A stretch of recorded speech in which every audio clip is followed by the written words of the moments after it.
The name of this book is Duke Ellington. It was written by a husband-wife team. Andrea Pinkney did the writing. The illustrations were done by Brian Pinkney. You ever hear of the jazz-playing man? The man with the cats who could swing with his band? He was born in 1899 in Washington, D.C., born Edward Kennedy Ellington. But wherever young Edward went, he said, "Hey, call me Duke." Duke's name fit him rightly. He was a smooth-talking, slick-stepping, piano-playing kid. But his piano playing wasn't always as breezy as his stride. When Duke's mother, Daisy, and his father, J.E., enrolled him in piano lessons, Duke didn't want to go. Baseball was Duke's idea of fun. But his parents had other notions for their child. Duke had to start with the piano basics, his fingers playing the same tired tune. 1 and 2 and 1 and 2. Daisy and J.E. made Duke practice day after day. To Duke, 1 and 2 wasn't music. He called it an umpy-dump sound that was headed nowhere worth following. He quit his lessons and kissed the piano a fast goodbye. Years later, on a steamy summer night, Duke heard that umpy-dump played in a whole new way. Folks called the music ragtime, piano that turned umpy-dump into a soul-rousing romp.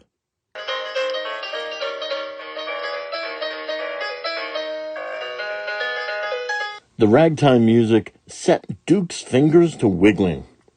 Soon he was back at the piano, trying to plunk out his own ragtime rhythm. 1 and 2 and 1 and 2 and... At first, this was the only crude tinkling that Duke knew. But with practice, all Duke's fingers rode the piano keys.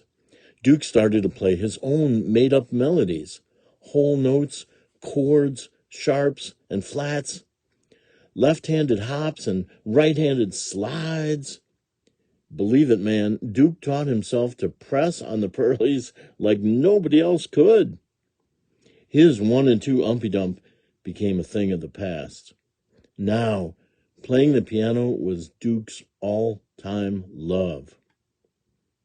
When Duke was 19, he was entertaining ladies and gents at parties, pool halls, country clubs, and cabarets. He had fine-as-pie good looks and flashy threads. He was a ladies' man with flair to spare. And whenever a pretty-skinned beauty leaned on Duke's piano, he played his best music, compositions smoother than a hairdo sleeked with pomade. It wasn't long before Duke formed his own small band, a group of musicians who played all over Washington, D.C. But soon they split the D.C. scene and made tracks for New York City, for Harlem, the place where jazz music ruled. They called themselves the Washingtonians and performed in all kinds of New York City honky-tonks. Barron's Exclusive, the Plantation, Ciro's, and the Kentucky Club. Folks got to know the band by name and came to hear them play. Then, on an autumn day in 1927, Lady Luck smiled pretty on the Washingtonians. They were asked to play at the Cotton Club, Harlem's swankiest hangout, a big-time night spot. The Cotton Club became a regular gig for Duke and his band. They grew to 12 musicians and changed their name to Duke Ellington and his orchestra. Night after night, they played their music, which was broadcast live over the radio. For all those homebodies out in radio lovers' land, folks who only dreamed of sitting pretty at the cotton. The show helped them feel like they were out on the town. Duke's Creole love call was spicier than a pot of jambalaya.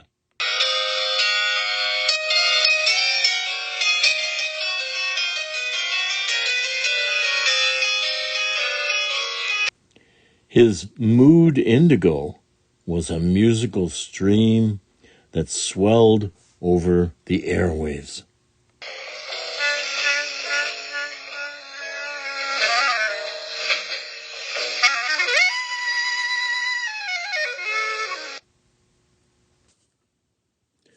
Sometimes the orchestra performed their tunes straight up. But other nights, when the joint started to jump, Duke told his band to play whatever came to mind, to improvise their solos, to make the music fly. And they did. Each instrument raised its own voice. One by one, each cat took the floor and wiped it clean with his own special way of playing. Sonny Greer pounded out the bang of jump rope feet on the street with his snare drum, a subway beat on his bass drum, a sassy ride on his cymbal. Sonny's percussion was smooth and steady. Sometimes only his drumsticks made the music, cracking out the rattly beat of wood slapping wood. Along with Sonny, Joe Tricky Sam Nanton went to work on his trombone, sliding smooth melodic gold. He stretched the notes to their full tilt, pushing and pulling their tropical lilt. When Tricky Sam was through, he'd nod to Otto Toby Hardwick. "Your turn," he'd say. "Take the floor, Daddy-O." Toby let loose on his sleek brass sax, curling his notes like a kite tail in the wind.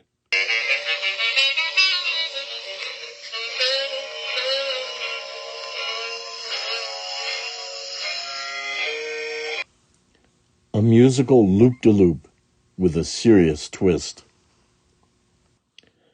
Last came James Bubber Miley, a one-of-a-kind horn player.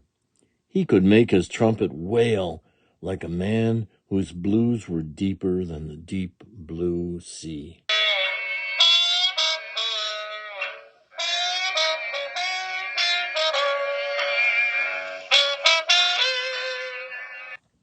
To stir up the sound of his low moan horn, Bubber turned out a growl from way down in his throat. His gut bucket tunes put a spell on the room. Yeah, those solos were kicking. Hot buttered bop with lots of sassy cool tones. When the band did their thing, the Cotton Club performers danced the Black Bottom, the Fishtail, and the Susie Q. And while they were cutting the rug, Duke slid his honey-colored fingertips across the ivory 88s. The word on Duke and his band spread from New York to Macon, to Kalamazoo, and on to the sunshiny Hollywood Hills. The whole country soon swung to Duke's beat. Once folks got a taste of Duke's soul-sweet music, they hurried to the record stores asking, "Yo, you got the Duke? Slide me some King of the Keys, please. Gonna play me that Piano Prince and his band." People bought Duke's records, thousands of them. In 1939, Duke hired Billy Strayhorn, a musician who wrote songs. Billy became Duke's ace, his main man. Duke and Billy worked as a team. Together, they composed unforgettable music. Billy's song, "Take the A-Train," was one of the greatest hits of 1941. Hurry, hurry, hurry, take the A-Train. You'll find it's the quickest way to get to Harlem.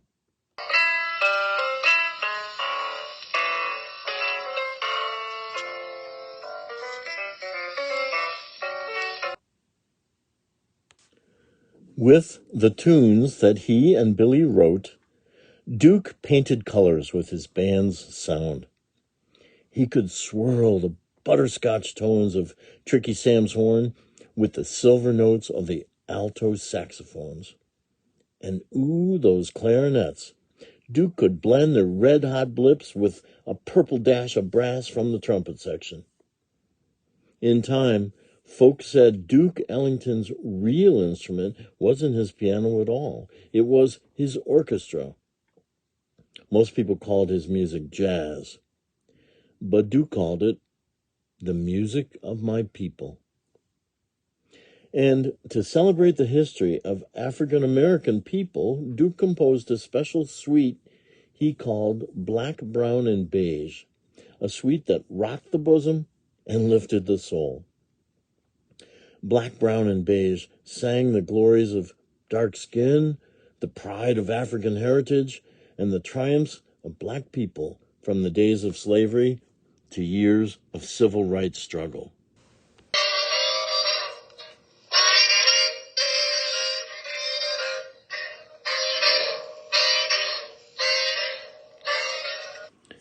Duke introduced Black, Brown, and Beige at New York's Carnegie Hall, a symphony hall so grand that even the seats wore velvet. Few African Americans had played at Carnegie Hall before. Duke and his orchestra performed on January 23rd, 1943. Outside, the winter wind was cold and slapping, but inside, Carnegie Hall was sizzling with applause. Duke had become a master maestro.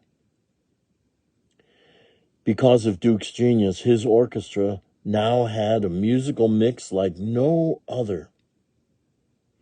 Now you've heard of the jazz-playing man, the man with the cats who could swing with his band, king of the keys, piano prince, Edward Kennedy Ellington, the Duke. The end. There is so much more information about Duke Ellington, about the people who influenced him, and about all the musicians who came after him who have been influenced by Duke and his orchestra. Here is a page for your big sister or brother to help you read, or for your parents to look through with you. And there are sources, more books you can find. There's tips to find film archives, and you can just do a search for Duke Ellington. You will find so much good music. The people who did this book together are a husband and wife. Andrea, on the left, is the writer. Brian, on the right, is the illustrator, and together they love the music of Duke Ellington. You can find their websites. It's not hard. You can see brianpinkney.net, lots of good stuff there, and you can look for Andrea Davis on the Scholastic website. This nonfiction biography has been a tribute to one of America's great musical legends. It's called Duke Ellington. The writing was done by Andrea Davis Pinkney. The illustrations were done by Brian Pinkney.